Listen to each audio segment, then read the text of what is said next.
Right, it is 11 o'clock, so I see more people joining us. Welcome, everyone. We are going to get going. So, as always, a little bit of housekeeping before I get started.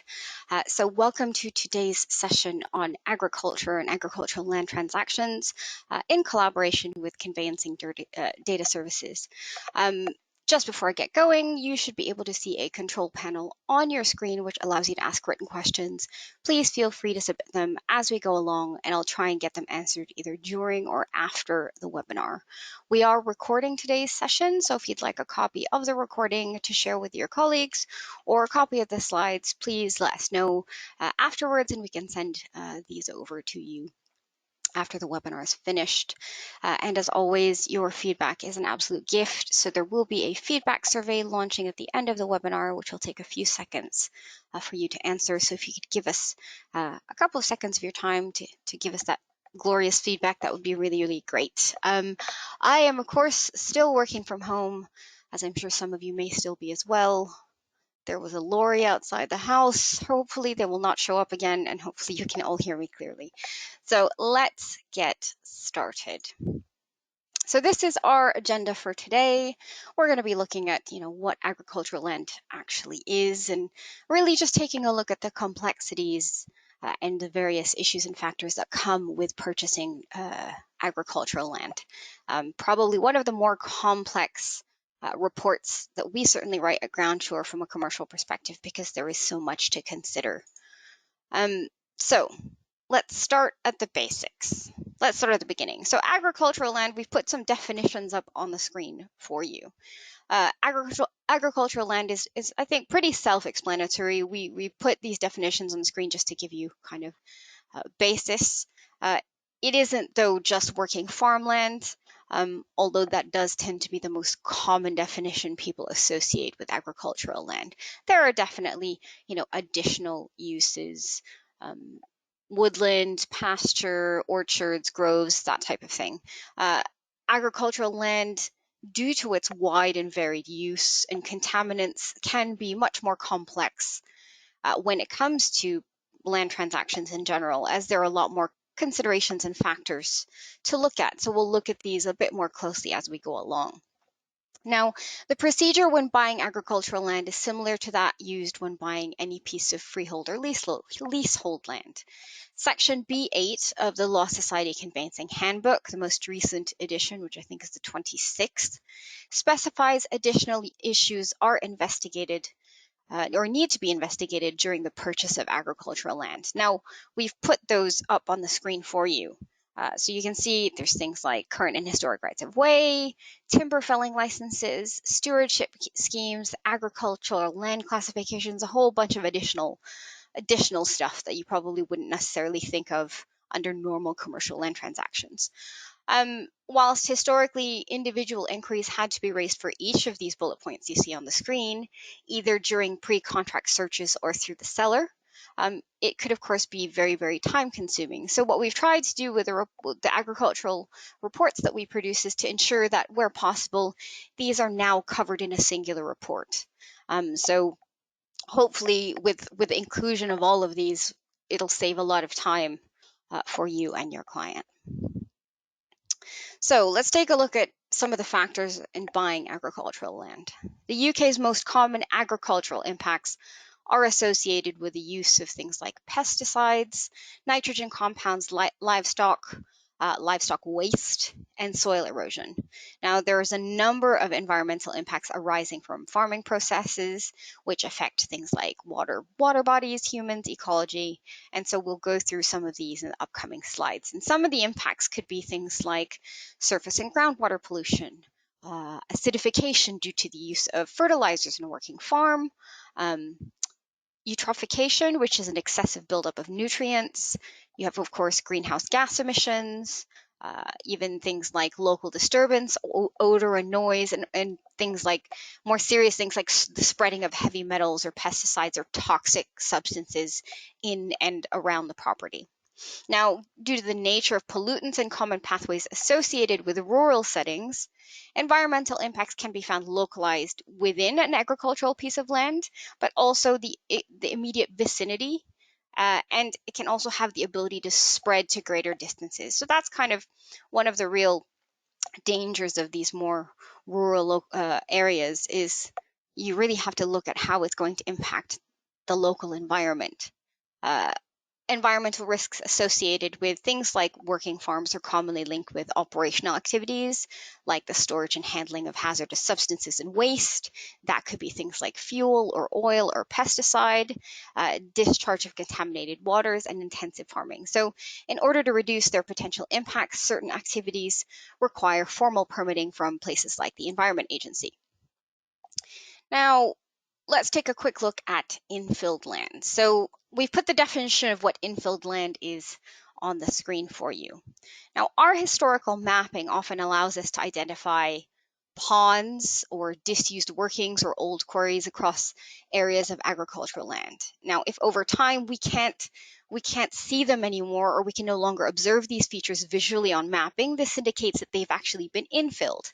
And these areas can often be filled with waste from nearby land uses, including mines or even farms, unless the infilled land is recently held or currently holds an environmental permit specifying the waste accepted. We can't always determine the exact contents of the potentially infilled area.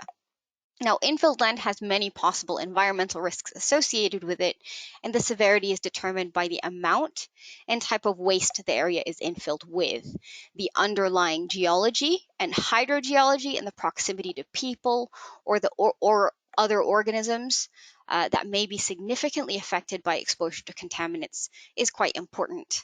And infilled land, if it's not managed correctly, can result in terrible things like groundwater pollution, soil fertility issues, and air pollution from greenhouse gases such as methane. Consequently, human health can also be put at risk if pollutants filter into groundwater, which we use for drinking, and if the gases build up in units or infilled areas. Now, often prior to construction, the local planning department will request the use of adequate control measures such as gas membranes and or gas monitoring schemes across the areas affected. Now, recently, Groundsure undertook a phase 1 environmental risk assessment at a farm, which was undergoing modernization with the development of an anaerobic digestion plant, or an ADP. Prior to the construction of the ADP, the client raised the development area by moving in material from unspecified heaps across the rest of the site. Now, this infilling or raising operation has the potential to cause issues if the materials to be used aren't tested for contamination. If the materials were found to be contaminated, moving them around the site would spread contamination across the development area. However, in this situation, we were able to assess that the waste was actually suitable for construction purposes. So this is a good example of where infilling or use of material to raise land could cause environmental problems.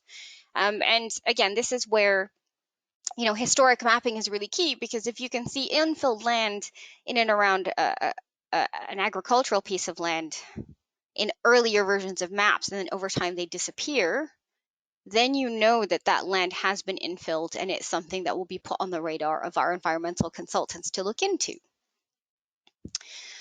Now, what else do we look at? Well, fuel storage is another big thing. An example breach of these regulations would be if, let's say, you have fuel storage on a site or agricultural site, and if the storage tank is single-skinned and doesn't have a separate bund.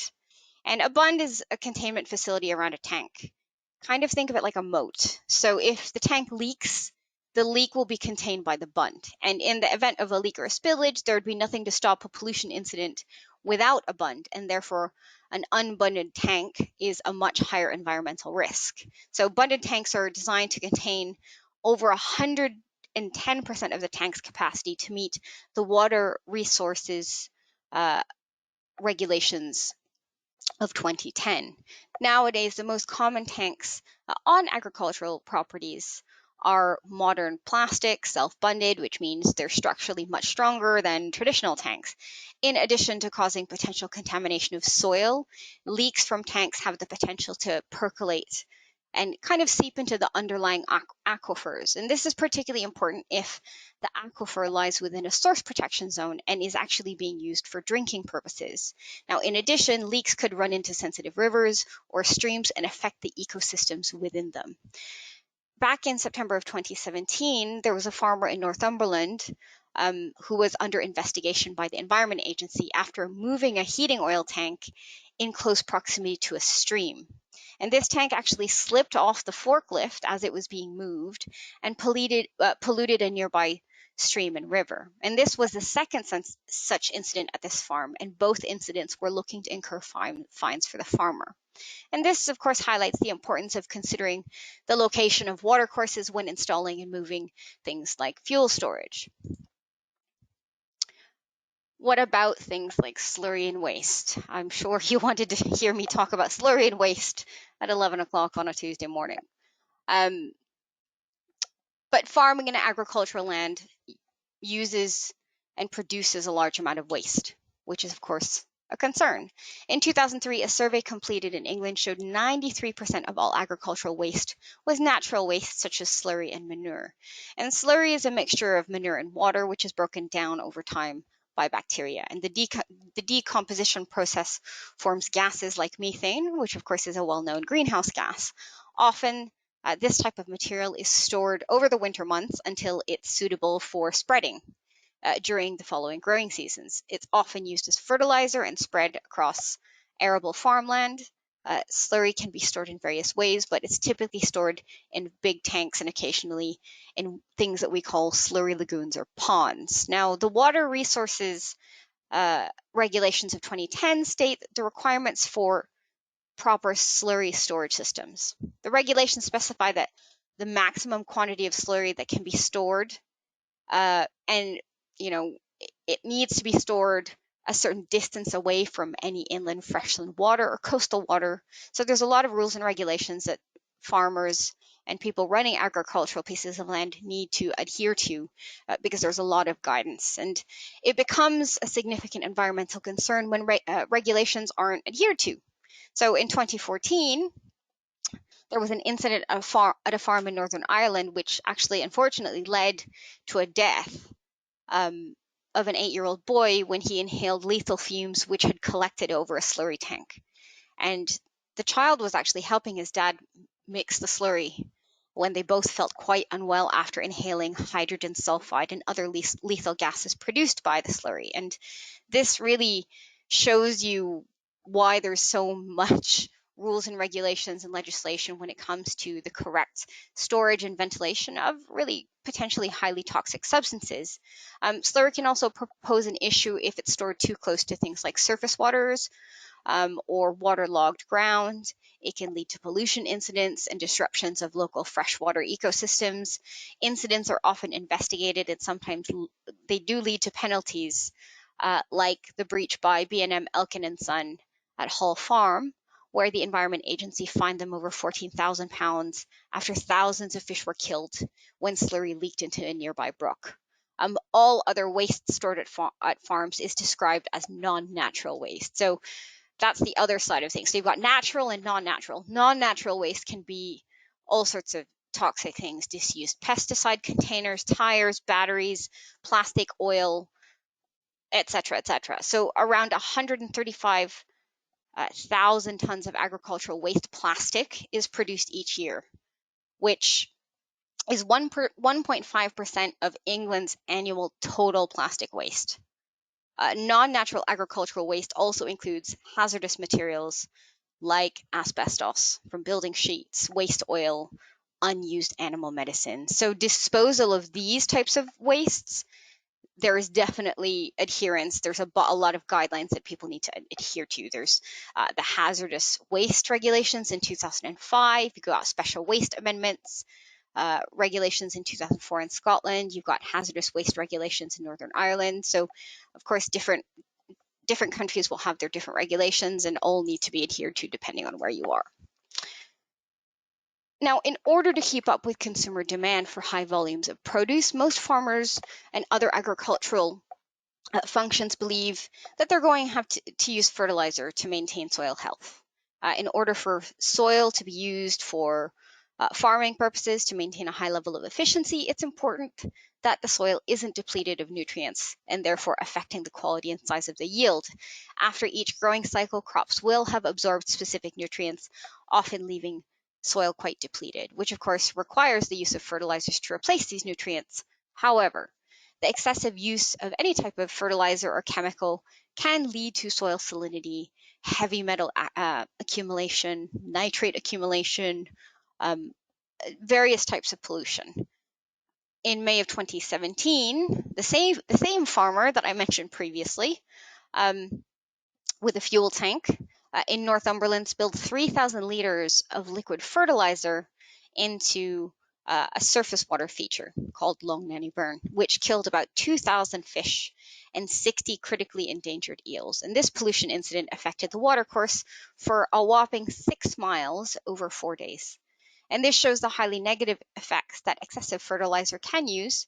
And in this case, it was a spill, but persistent use of fertilizers over many growing seasons can also have similar effects. So again, something to think about when you're looking at that and why these types of reports are just so much more complex. Now, another thing that we get asked about a lot when people are looking at agricultural land is actually the rights of way. So why are these important? In 2000, the government introduced a right to roam clause, which stated that any pre-1949 paths must be recorded by 2026 to continue to carry public rights.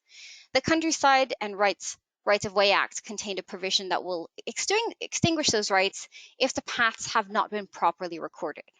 So why would somebody looking at a agricultural piece of land want to know this information, or why would a farmer want to know this information?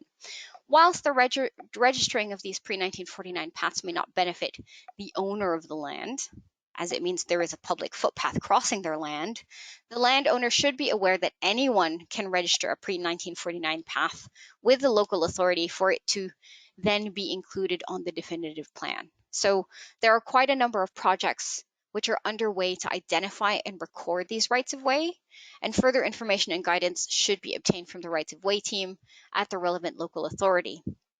So within the agricultural report, we do actually include current and historic rights of way as standard.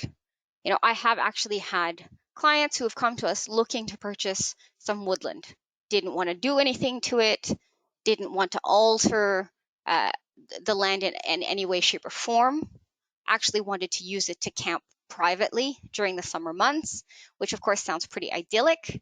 But imagine if there was a public footpath coming through or near the property, probably something the client would want to know, given that they were actually quite keen on privacy, and it was one of their priority things. So again, some of the things we do get asked about and include in our agricultural land report is the rights of way. Now let's take a look at permits and licenses. So intensive farming in general, or any type of intensive agricultural activity, are often large scale. They undertake agricultural practices at a commercial level, and these types of farms and businesses often require permits for their operation, particularly for processes like poultry farming, where over 40,000 poultry birds can be housed. Now, these permits often issued are Part A1 permits, and they outline the correct operational parameters for such a large-scale agricultural farm. The Environment Agency monitored these permitted farms to ensure the processes are being completed under the agreed terms of the permit or license issued. And the risk for permitted sites is that some companies don't, of course, stay within them, as always, and they don't always stay within the terms of the permit, and on occasion breach these conditions. And these breaches can cause significant pollution incidents, leading to somebody being fined and a potential for environmental damage happening. Now, further environmental permits often held by these types of properties are associated with waste storage and processing or treatment facilities. In recent years, farming has really moved towards becoming more sustainable, and some farms have developed ADP plants to allow them to process their own waste and become less dependent on fossil fuels, which is a wonderful thing. Now, over 1,000 plants were active by 2010, and they often require permits issued by the Environment Agency due to their scale of production. we recently did a phase 1 environmental risk assessment of a farm, which had an environmental permit for processes associated with the storage and production of fertilizer. Now, the consultations with the Environment Agency confirmed that the permit was currently active. However, when the environmental consultant from our Groundsure team completed their site visit, they actually saw that the processes associated with the permit were no longer in place. The owner of the property advised that they had kept the permit in an active status as they believed it was going to add value to the property. And we actually advised the owner that although it may appeal to the buyers, it may in fact devalue the property from an environmental risk perspective. Surrendering a permit often means the site must be returned back to its previous format. For example, if any contamination occurred due to the processes stated within the permit, this would have been remediated prior to surrendering the permit.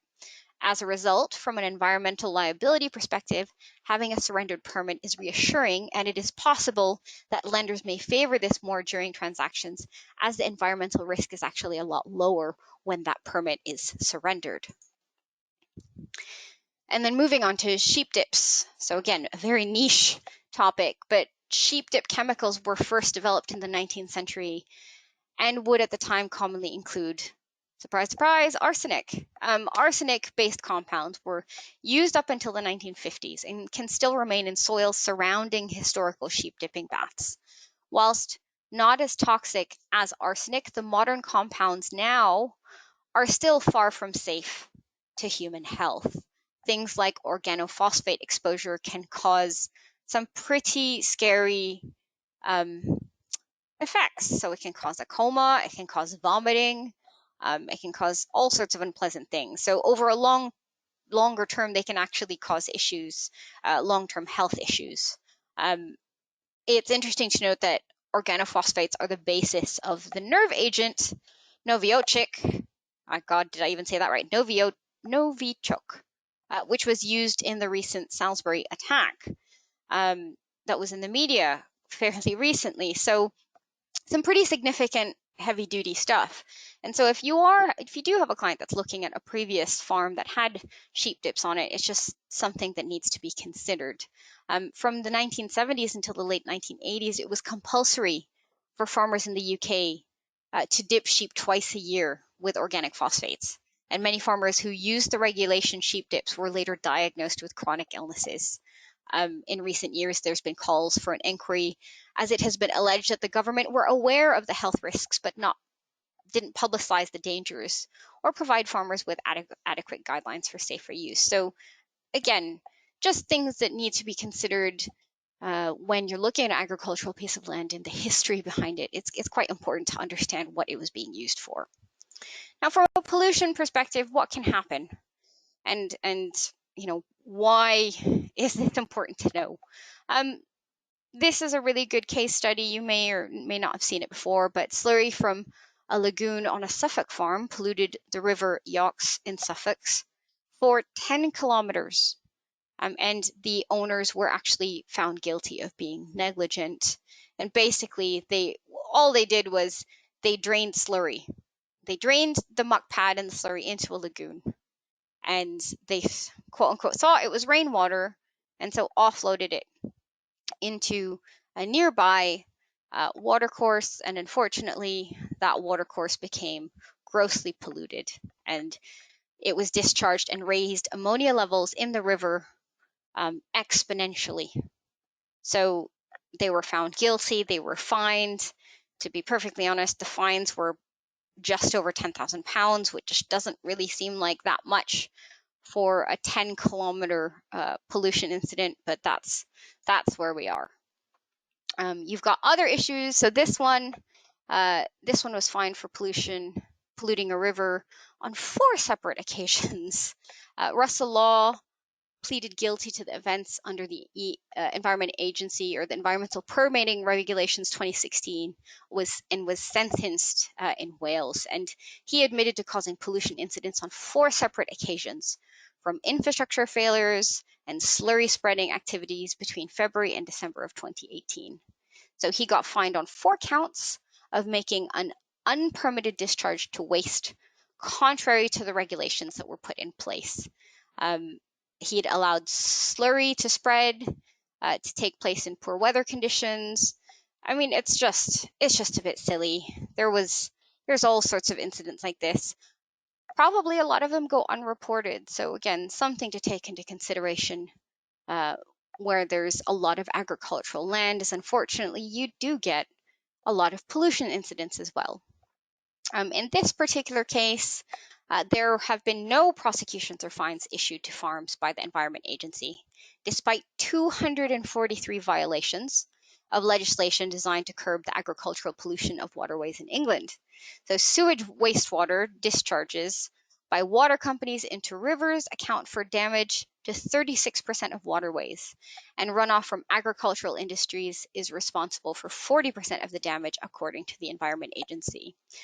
The Wye is feared to be one of the worst affected rivers, and a report by the Campaign for Rural England in 2019 said there were 500 farms with a total of 1,420 intensive poultry sheds containing over 44 million birds around the counties of Herefordshire, Shropshire, Radnorshire, raising concern about pollution of the water systems. And a spokesperson for Noble Foods told The Guardian, "We take our responsibility to protect the environment extremely seriously, and we've been working in close collaboration with the Wye Agri-Food Partnership and the USC and Wye River Trust Soil Erosion Group to develop long-term solutions to this complex situation that affects an entire agricultural industry.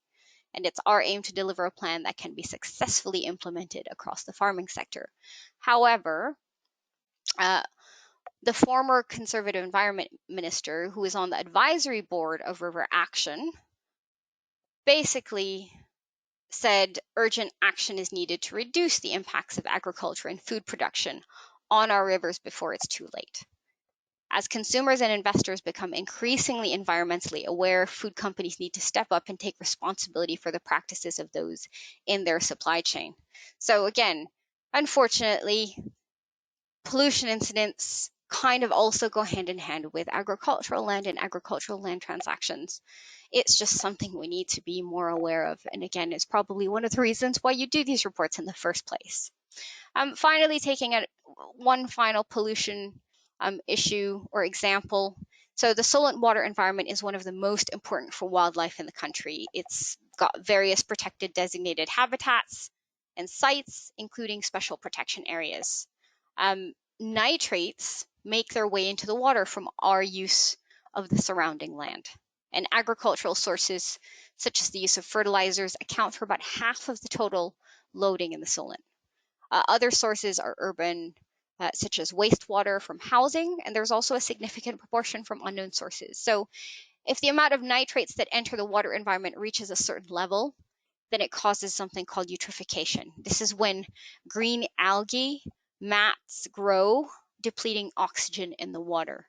And consuming this water is exceptionally harmful to humans and upsets the biodiversity and ecosystems of the water environment. So this has actually been quite a concern for quite a while. In June of 2019, Natural England sent advice to all local planning authorities in the Solent region, setting out the guidelines for new development sites. And they advised that whilst there is uncertainty at this time as to whether new residential development will further deteriorate the protected sites, one way to address the issue would be for new developments to achieve nutrient neutrality. So again, I know it's not necessarily agricultural, but this all kind of goes hand in hand. This pollution is being linked to agricultural pieces of land as well as agricultural land uses, and it can really, really impact the area and the wider area environment around them. Now let's take a look at the future. Wildlife, nature, and the climate will benefit from the biggest shakeup in farming policy in England for 50 years, according to government plans. The 1.6 billion subsidy farmers receive every year for simply owning or renting land will be phased out by 2028, with the funds used instead to pay them to restore wild habitats, create new woodlands, boost soil, and cut pesticide use. The wealthiest farmers, those receiving annual payments of over £150,000 a year, will face the sharpest cuts, starting with 25% this year. Those receiving less than £30,000 will see a 5% cut next year. And some of the biggest recipients of the existing scheme have been the Duke of Westminster, the inventor Sir James Dyson, racehorse owner Prince Khalil bin Abdullah, and the Queen. So farmers will also get grants to improve productivity and animal welfare, including new robotic equipment. So the goal of the plan is that farmers will, within 7 years, be producing healthy and profitable food in a sustainable way and without subsidies. The Environment Secretary, George Eustace, acknowledged the damage done to the environment by industrial agricultural uses since the 1960s and said the new plan would deliver for nature and help fight the climate crisis. Farming occupies 70% of England. It's the biggest driver of biodiversity loss and produces significant greenhouse gas emissions and water pollution. So radical changes in agricultural policy are possible due to the UK leaving the EU, whose common agricultural policy is widely regarded as a disaster for nature, and even critics of Brexit see the changes as positive. Farming and environmental groups largely welcomed the plans, but said more detail was definitely required. And of course, with all of the Brexit things happening, I don't even know what to call it anymore. There's a lot of uncertainty which remains over food tariffs, trade deals, food security. And many groups are also concerned about the potential import of food produced to lower animal welfare and environmental standards. So again, there's going to be, from an agricultural land use perspective, there's definitely a lot to be looking at for the coming years. Farming and flooding. Well, flooding is, of course, a big concern, not just for agricultural land uses, but just all over the country worldwide. Local farmers in Lincolnshire have accused the Environment Agency of deliberately letting the Barlings River overflow onto farmers' land. A local farmer basically said there was a hole in the bank that had been caused by a lack of maintenance, which is part of the reason why so much water has been able to flood our land. And that farmer continued to say, nothing is going to be grown on this land for the next 12 months because of the flood damage. And the Environment Agency haven't dredged a river here for 50 years. They've been neglecting waterways, and that's a nationwide problem. People in towns and cities should, of course, get priority, and quite rightly so. But I just feel like we're being used as a floodplain free of charge and to our loss. So as flooding is due to increase due to climate change, flooding is increasingly going to be something to consider when purchasing agricultural land. And of course, we do include a full flood report or a full flood risk assessment when we're looking at agricultural land transactions. And of course, we all know why that's kind of important these days. So again, a big problem with agricultural land uses. Another interesting thing is the change to trespass laws. So at the moment, trespass is something you can be sued for by a landowner, but not prosecuted for by the state. That's because trespass is a civil offense, not a criminal one. Now, the government has proposed criminalizing trespass, and this has been mentioned in both a Home Office consultation and the Conservative Manifesto during the last GE campaign. Landowners who wish to sue trespassers can already do so via the courts, but under the proposed laws, it will be able to be punished by the police. And police forces have stated they don't want or need any additional powers to deal with unauthorized encampments.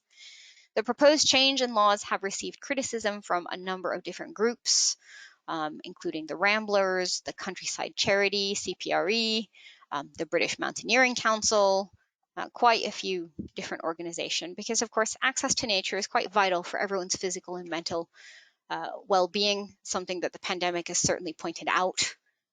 Last year's exceptional spring combined with the coronavirus regulations meant that many people stopped to observe and experience nature in ways that they probably hadn't done for many years. So it is something that people need to be aware of. People want to be outside more, people want to be walking across the land more. So there are fears that criminalizing trespass would create a massively chilling effect on people visiting agricultural land and the countryside. And many people are already put off visiting rural Britain through unfamiliarity or poor transport links. existing civil trespass laws in a general sense that they don't belong there or aren't welcome in the countryside. So it certainly would send a signal that the countryside is not an open resource accessible to all.